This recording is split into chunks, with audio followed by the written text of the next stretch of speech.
Guten Tag, I'm Markus with Hoffmann Machine Company, and in this video I will show you how to change the router bit on your Hoffmann MU3 dovetail routing machine. We will demonstrate it on our MU3-PD, that is the pneumatic benchtop machine with digital displays. The steps are identical on an MU3 manual machine. Really the only difference is that on the manual machine you don't have to disconnect and then reconnect your compressed air supply. Everything else is the same. Let me bring the camera in a little bit closer. I'll get some tools and we'll get ready to change the router bit. Alright, we're a little bit closer, getting ready to change the bit. The first thing we need to do is disconnect our power cord. You want to disconnect it and keep the end of the cord in your sight so that you can be sure nobody plugs it in by mistake while you're working on the machine. The other thing you need to do is disconnect your compressed air line from your pressure gauge so that there's no air pressure on the machine while you're working on it. Next thing I'll do is take off the center plate, gives me a little bit more room. And I've got my tools laid out. I've got a 3mm and a 5mm Allen key and a 13, 18 and 22mm open end wrench. Step one here, we'll take the chip breaker out. Chip breaker is held in place with a small screw. And the reason for the chip breaker is it eliminates tear out on the back of the material as the router bit cuts into the material or into the molding. Right now we have a W2 bit installed. If you're changing to the same bit or to a larger one, to a W3 or W4, you could reuse this chip breaker and simply, if you go to a bigger bit, cut a larger slot. If the chip breaker is worn, if you see any kind of tear out on it, or if you're changing to a smaller bit, you need to replace the chip breaker to avoid the tear out. I'll be changing from a W2 to a W1, so I will also install a new chip breaker, and we do ship new uncut chip breakers with each new router bit that you get from us. So I have the chip breaker removed. I'm going to turn the machine around and show you the next steps.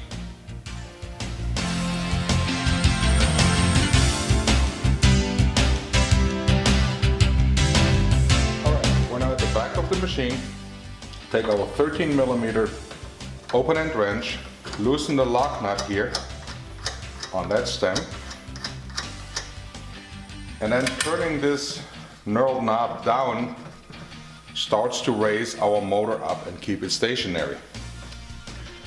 And you simply raise it up, and you can help it a little bit by lifting up the motor. That takes the weight off, makes it easier to turn.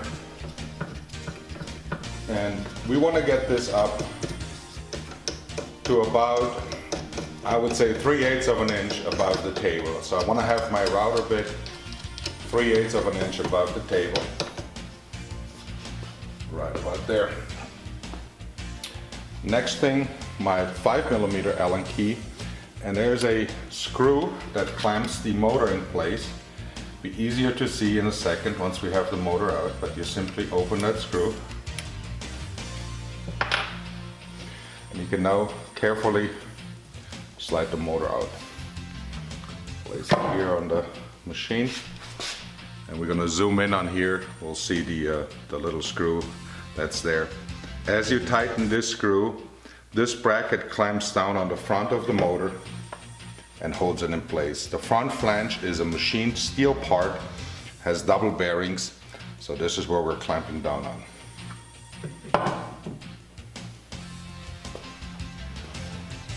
Here you see a little bit better the screw that clamps down, tightens the motor bracket and holds the motor in place. This is the screw that we loosen up and then tighten later on again with our 5mm Allen key. Alright, now we have the motor out of the machine, getting ready to take the bit out.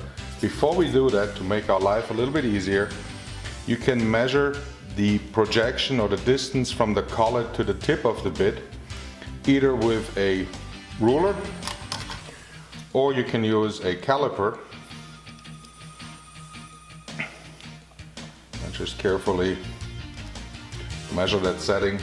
That'll make it a bit easier later on when you install the new one. We have our 18mm wrench that goes on the motor spindle, 22mm wrench goes on the collet nut. You have to break that nut loose, and sometimes they're pretty tight, and you saw how that motor jumped around a little bit. That is one of the main reasons why you need to disconnect the power on your machine. If you simply turn off the motor switch to change your bit and you don't disconnect your power cord, when you break that nut loose, if that motor jumps against the back fence and turns the switch on, you have a really bad day. So disconnect the power on your power cord. So we've loosened the collet nut, and you see it spins freely, but it actually after 2 turns tightens up again. Do not try to pull the bit out at this point. The bit is still secure. You will cut your fingers. What you need to do is, once after that free spin, you're back where it's tight. You put the wrench back on the spindle, and you put your 22mm wrench back on the collet nut, and get over that little safety lock here. Now the router bit is free and you can slide it out. If you have not changed the bit in a long time and you find that even after the collet nut is free you cannot pull the bit out, don't put pliers or anything on the bit because you will damage and destroy it. Keep turning the nut until it comes free of the motor, and you will now see that you will basically have the bit in the collet, and the collet is secured in the collet nut. You can now set this upside down on 2 blocks of wood to support the nut, and then take either a small punch or a small wood dowel and carefully tap on the bit from the back to tap it out to the front. Don't put pliers on here because if you slip, you'll damage and destroy the bit. So tap it out from the back if you need to. Okay, put this back on. So this is a W1 bit, and I'll put that back in here. And the approximate settings or projections for the different bits are listed in your manual. There's not a whole lot of difference from W1 to 2 or 2 to 3, so you can pretty much use the same setting. This is just to get you in the ballpark, so you're not too far in or too far out. The actual fine adjustment will be done later with the fine adjustment on the machine. 18mm wrench on the spindle, 22mm wrench on the collet nut, and hand tight. You don't need to bear down on it, you don't need to put pipe extensions on your wrenches, you just want it hand tight.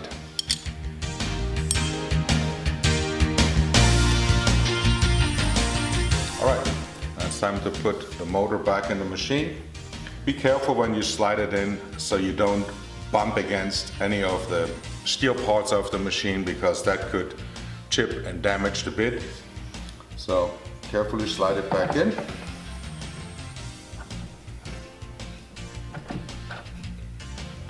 All the way in, now it's tight. And then with the 5mm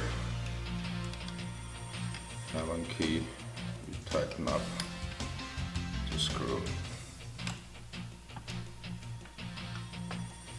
There too, you want it nice and tight. When I say hand tight, obviously I mean nice and tight, but no need to, again, put a pipe extensions on your Allen key. Alright, we have our motor reinstalled. Now it's time to adjust the correct setting or projection of the bit. When we talk about projection, we mean the distance from the back fence to the tip of the router bit. That is a pretty crucial setting. As the bit is moved further out, if it cuts deeper into the wood, it will increase the draw. The keys will pull more, but that also puts some side pressure on the joint, and in thin material it could cause splitting. So on thin material, we want to set it to the factory setting or possibly even back off a little bit. On heavier, stronger material or molding, we can bring the bit in a little bit more towards us so we get more draw and a tighter joint. There's two ways to set this up. One is with our square stop that is shipped with the machine. To use it as a setup gauge, you need to take it out of the fence rail that's recessed in the table. If you leave it in the fence rail, it is set up so that these two legs do not touch the back fence, so it doesn't rub along, but that would not give you a correct setting. So you slide it out, take the handle out and the little square nut, and when you turn it over, you'll see that the different machine steps are marked W1, W2, W3, W4, and here's the smallest one, the W0. Since we changed to W1 router bit, we will use the W1 step. Place it against the bit. The bits are made out of solid tungsten carbide and the square stop is aluminum. The carbide is a lot harder, it will not harm the bit. Just bring it tight, push it against the back fence and loosen this lever. That lever holds the motor in place. Now here's an important thing. When you loosen that lever, because of the weight, the motor will tip down in the back.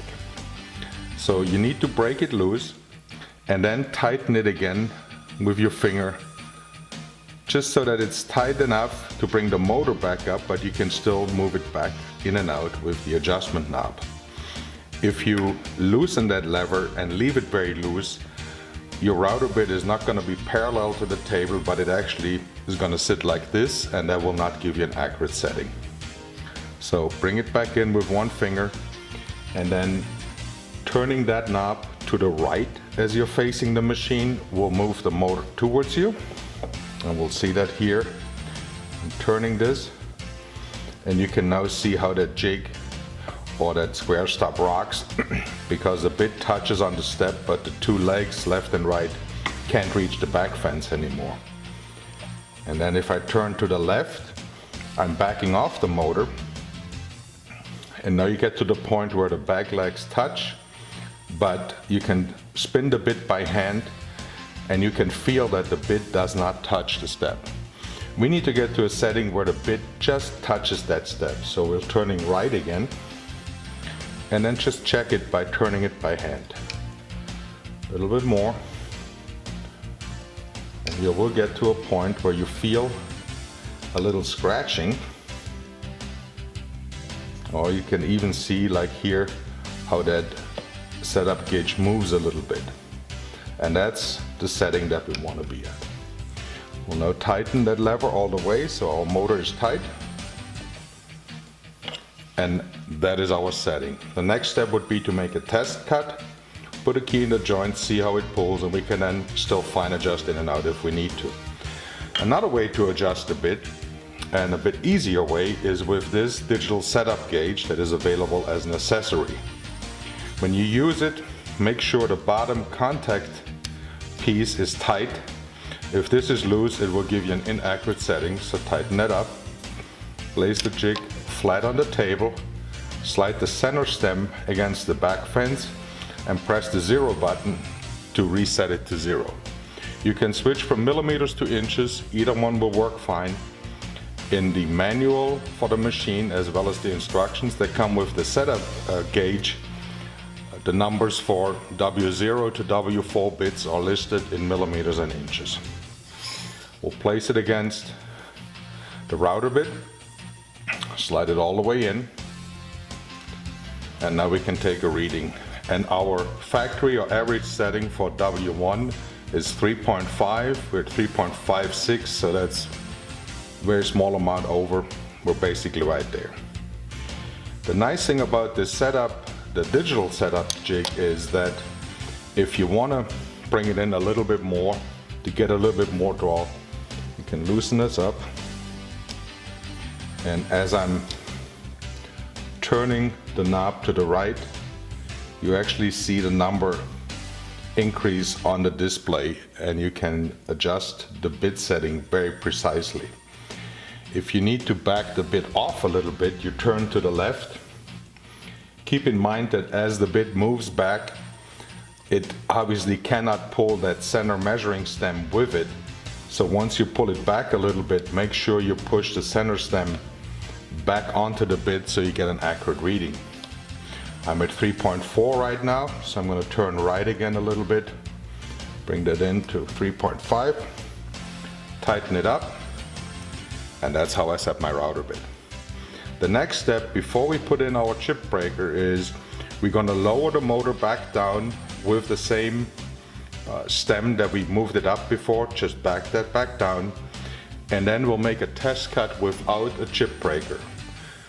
Inserting a key into a joint is the best way to check how tight that joint is, if it pulls accurately, and when we're happy with the results, then we install a new chip breaker. Okay, so here you can see when I hold the gauge against the back fence and I turn my fine adjustment knob to the right, how I can slowly increase my setting. And also as I back off and turn to the left and then slide the center stem in, I'll get back down below my 3.5. So now turning to the right, I can slowly get up to the setting I want to be. Tighten my locking lever, and that's how I set my router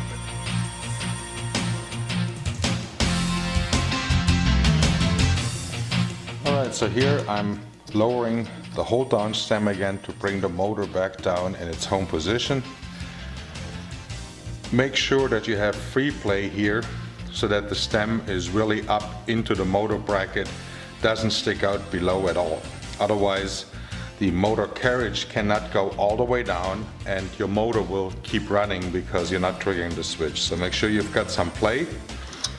Also important, tighten that lock nut. Don't forget to tighten that. If you leave that loose or just hand tight, as you cycle the machine and work with it, that nut can slowly back off and allow that stem to work its way back down again, and that too will then suddenly keep your machine from turning off.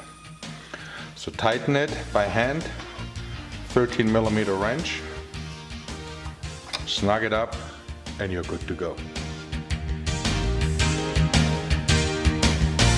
Okay, I've lowered the motor back down, I've tightened the lock nut on the height adjustment stem, I've reconnected my electrical cord as well as my compressed air hose, and I will use a tall center fence plate because our fairly tall material here for my test joint. Make sure everything's good. This is a display molding. I will use a W1 60mm or 2 3/8 inch long key for that. And I will set my key position here real quick. Routing height is adjusted with my routing height adjustment rod. It has a scale on it. You can also simply place the key right next to it, line it up. And on this digital model, of course, it's easier to just read it off the digital display. Hold down clamp, lower it all the way down, pull it back up just about a 1/16 of an inch, just enough so you can slide your molding in and out. And before you get started, safety glasses. Every time you use the machine, wear safety glasses, protect your eyes. Also, hearing protection is highly recommended. So we'll put those on, slide this in.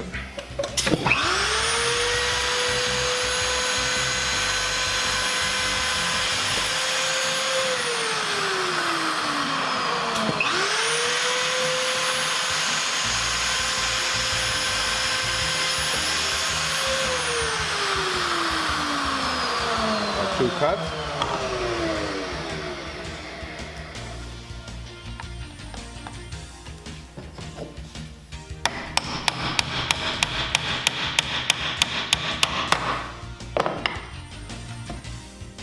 And here's my joint. Now if I would see that the joint is not tight enough, it doesn't draw it tight enough, I can now adjust my bit out a little bit towards me.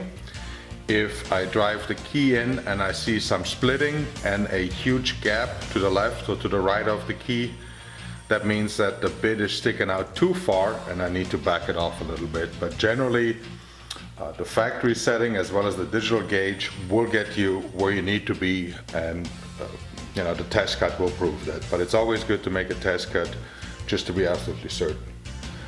Now that we're good on our setting, the last thing to do is to install our new chip breaker, and then we're good to go. Alright, last thing we need to do is install our new chip breaker to keep the underside of our material from breaking out. I have disconnected electrical cord as well as my compressed air line again, and I've raised my router bit back up about 5/8 of an inch, 3/4 of an inch above the table. We'll set in our new chip breaker. A little screw, and with our 3mm Allen key, tighten that back up. Quick and easy. Okay. The chip breaker will only do its job if it has a clean outline cut of the router bit. If this is torn out or chipped on the top, then you may as well not have a chip breaker in there because it can't do its job. This is the reason why the first cut needs to be made from the top down, and we need to place some sacrificial material on top to basically act as a chip breaker for the chip breaker for that first cut. So I have a piece of plywood here. Any type of flat straight molding will work. We'll place that on top. The router bit, because of the rotation, will like to move your material to the left. So using a square stop here blocks that sideways movement, which is helpful. And then I also like to put my normal fence plate on here. Tighten that up. And I push that in. So now my scrap piece is tied back and forth and left to right. And as a last thing, because we're not using compressed air when we're cutting the chip breaker, we're doing it by hand, I don't have any air pressure on the hold down clamp. But it has this foam pad on the bottom, so I will lower it down and then push down on top while I tighten the hold down stem. So now my scrap piece is securely held in place, and what I need to do is plug in my power cord. This will turn the motor on, and then I will slowly turn my stem on the back to lower that motor in a controlled speed down through the sacrificial plywood on top through the chip breaker. Simply keep backing off that screw until the motor shuts off. When the motor is all the way down in the home position, it triggers the motor switch and the machine will shut off. So we'll plug it back in.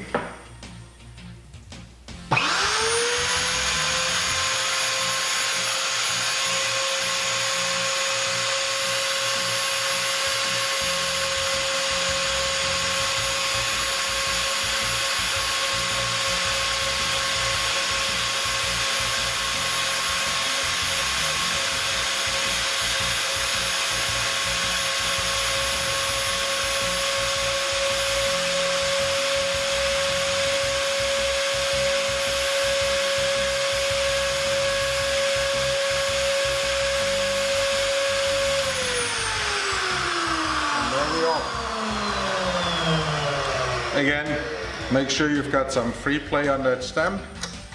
Lower the lock nut. This is a good time to tighten the lock nut before you step back around your machine.